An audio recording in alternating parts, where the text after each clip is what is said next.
पाचोरा तालुक्यातील वेरुळी बुद्रुक गावातील शेतकऱ्याचा मृत्यू।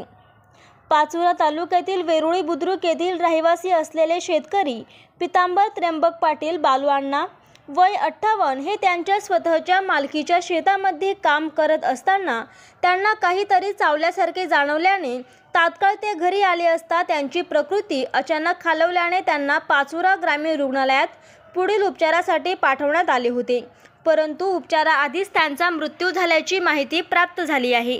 त्यांच्या पश्चात पत्नी, मुलगा व विवाहित 3 मुली असा त्यांचा परिवार होता।